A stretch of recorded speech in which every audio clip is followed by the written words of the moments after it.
Hey, George, you're a scientist.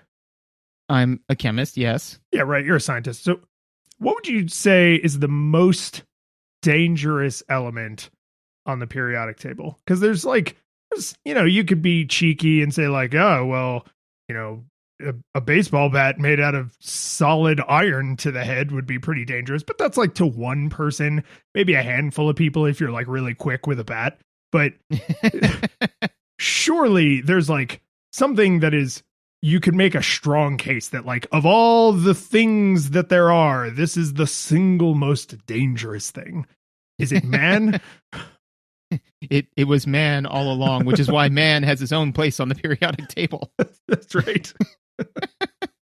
Darn it, Lions, I'm a chemist, not a particle physicist, but with my very limited knowledge and very limited area of expertise, I will attempt to opine to this. Although this does smack of chemistry, this is definitely not my area of expertise when it comes to chemistry. Like, Good. I can look at the periodic I can look at the periodic table and tell you stuff about it, but you're like, now pick the deadliest one. I'd be like, I don't know, whichever one you ate recently. Because most of them are not good for food. Yeah, most of them by themselves not great for the eaten. So when we say dangerous, this is a interesting question I have for you. What would you say makes an element dangerous? To humans, right? I would say either the thing that would like kill the most people or maybe cause like the most suffering, right? There you go. Because something, like if it's like, oh, well, this thing would kill 1 million people, it's like, oh, wow, that's really bad. It's like, but this thing will give, eyeball cancer to everyone forever. And it's like, oh, that sounds really bad. Like, I don't think all of humanity for all of time wants to have eyeball cancer. Absolutely. And I think that that's an interesting, like, the taxonomy you came up with is much more human than what I did.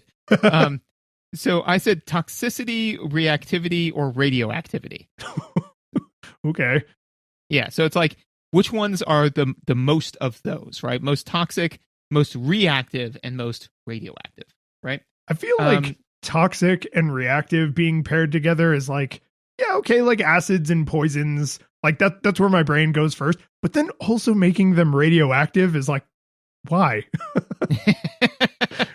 It's just a hat on a hat. They have a lot of radioactivity, which is a place where you go to do radio activities. Yeah.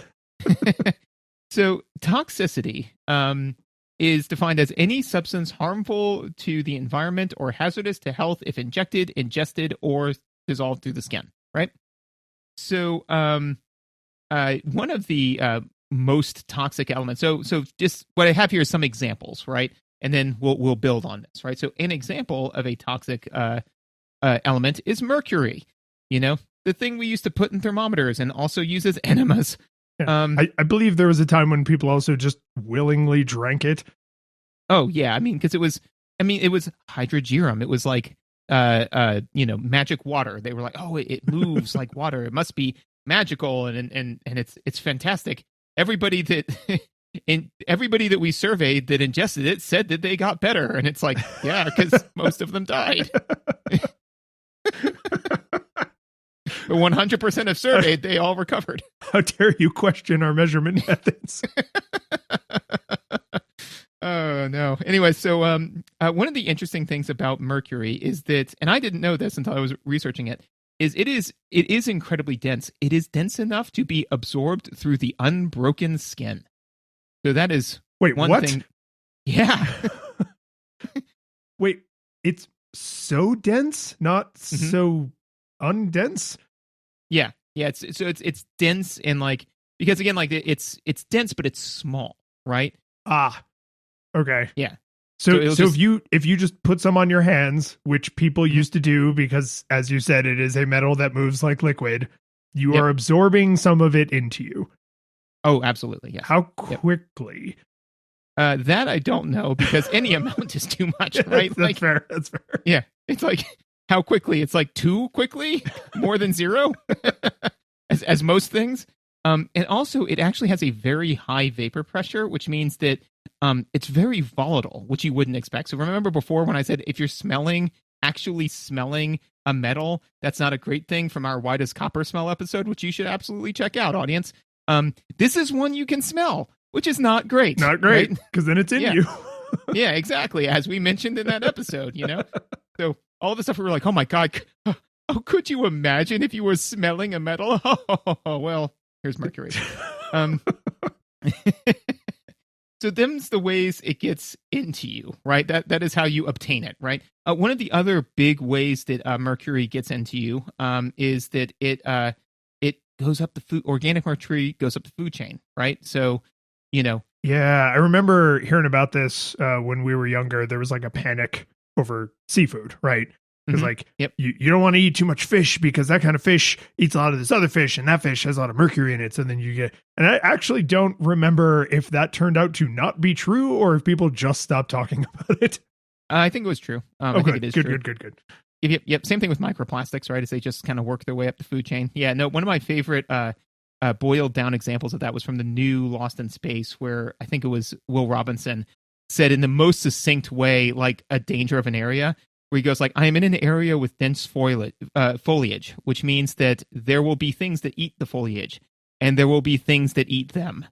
And it's like, yes, that's exactly the problem you find yourself in, right? So what does it do to you? Elemental mercury, it destroys your central nervous system. And so basically it's because it's so dense and so small, it's able to penetrate your cell membranes and it's able to get into your central nervous system where it becomes ionized, right? And so that's not great because then it's able to do chemistry that your brain can't normally do, right? And your whole body is based off of the idea of it's like it can do, because chemistry doesn't care if you live or die, right? Chemistry is just doing chemistry and it will do whatever chemistry's easiest, right? So your brain is set up to do its chemistry. But if all of a sudden mercury comes in and they're like, hey, I can do mercury chemistry and life will be snarf, snarf, right? Like that's not what you want, right?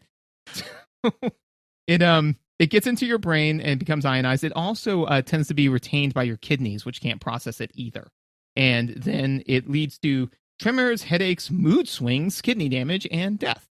So mood swings seems like a really gentle way to explain that someone's brain is being eaten by mercury, right? Yeah.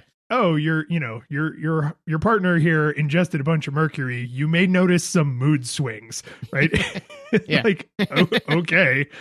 Your partner here ingested a bunch of mercury, so you might notice you have a new partner here in a second. And the LD50 for this is between 60 to 200 milligrams per kilogram, which means approximately 10 grams would be enough to kill most people, right? And so that's not a lot, man. 10 grams, like the weight of like a small coin. Yeah, about. Yeah, that's very much not a lot. You could swallow that much by accident. Yes, I mean, it is. How about this? It's in all of the old timey videos from the 70s. The amount that you see somebody rolling around in the palm of their hand, that's probably more than 10 grams. Just for the stuff that they're absorbing through their skin is probably around the lethal dose, right? Another good example of a toxic chemical would be arsenic. And I had to throw it in here because it's a classic, man. You gotta go back to the classics through time. Yeah, there was somebody in the audience. If you didn't get to it, they would have been like, arsenic. And so, what do you think the main vector is for getting arsenic into your body? Well, if television news is to be believed, I think it's the mail. I was going to say you actually hit the nail on the head with the first letter of your, with the first word of your sentence. If? Yeah. What'd you say? You said, if. Well, the first thing, and it comes from well water. Wait. Oh, wait. Is arsenic in the wild? It's like a stone? Yeah, it's in, it is part of some geology. Yep. Right. Because people used to mine arsenic, which is man, what things are we doing today that we think are not a big deal that later we will find out were as dangerous as mining arsenic? Somehow we find out that Bitcoin is horribly toxic and people are like, I can't believe people used to mine Bitcoin. Yeah. we unfortunately we already know what the costs there are, and we're doing it anyway. Woo! Kind of like how they used to know lead was poisonous, but they were like, I don't know, just maybe eat a little bit of it. Okay, so you have it's in the ground, and so then it gets into the groundwater, which we then pull up in our little picturesque wooden buckets. Yep, and then we drink it. So it is primarily through ingestion. As I said, like in a lot of groundwater, and even in Ohio, there are trace amounts of arsenic, right? The question is it more than is enough to be harmful? And I mean, any amount is bad, but at some point you have to say like, well, this is low enough that unless you're shotgunning enough water to kill you, like the arsenic is going to be not damaging. So unlike mercury, where any was too much, arsenic actually does have like what is it called? Like an activation limit or something? Well, I mean, like, no. So arsenic is actually more toxic than mercury. Right. But the thing is that like all of the stuff that we were talking about was like pure mercury, right? Like 15 parts per billion of arsenic is considered, less than that is considered to be safe. So it's just any amount is bad, but like the idea is that it's like if your water has less than that, then the amount of water that you're drinking means the amount of arsenic you're pulling into your body is trivial. You know, that's the idea behind it. Mercury, I believe in drinking water, though they've gotten stuff that can now see it down to the parts per trillion level, which is kind of cool. That's not very much. No, it is not.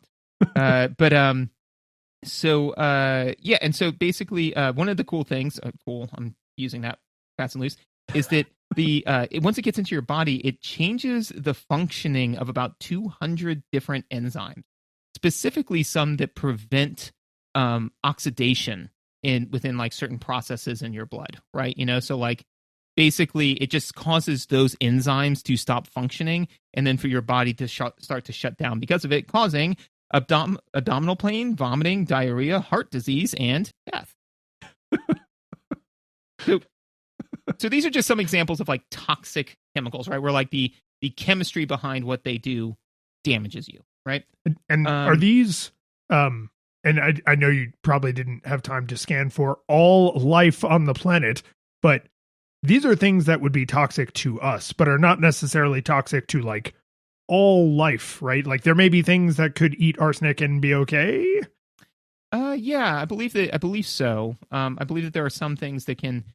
I'm not sure if arsenic is and mercury are like ubiquitously bad for life, because that's pretty broad. I would say that generally speaking, the further away you get from human, the more I would put error bars on whether or not it's good, like whether or not I can handle it, right? So something that's bad for us is probably also bad for like a chimpanzee, but right when you get to probably weird bad for sea mammals, life, who knows? You know? Yeah, probably bad for mammals, probably bad for like once you get to maybe fish, but like jellyfish, I don't know, ants, I don't know. So yes. So now we move on to radiation, right? So there are 3 big types of radiation. Do you know what they are? I know my smoke detector has alpha particles. It does.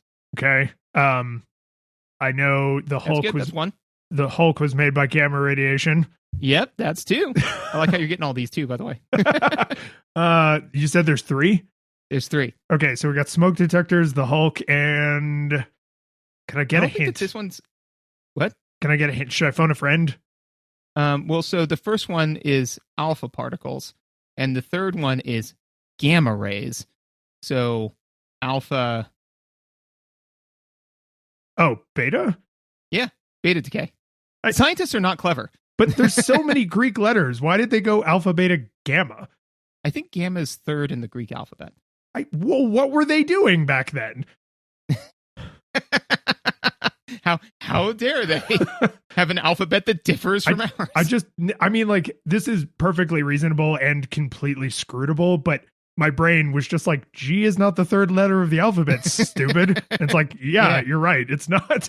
It's C, which Greek famously has as gamma. Yeah, so sorry, you're right. It's gamma rays. Alpha particles, so beta particles. All radiations are those 3 kinds of radiations? Mm-hmm. Huh. All right. All radiation from like nuclear decay. Yes. Yeah. Yep. It's one of those three. So the interesting thing is that alpha particles have a lot of like energy behind them, in that they're like massive, right? But they don't have enough to like pierce your skin, right? So like gamma radiation, because it's a photon, will easily pierce through stuff, right? Like your clothes. Alpha particles, not so much. Your skin will block alpha decay, right? The problem is if you inhale or ingest it, if it gets inside of you, you are in a lot of trouble. So a good example of something that's bad for radioactivity would be like plutonium.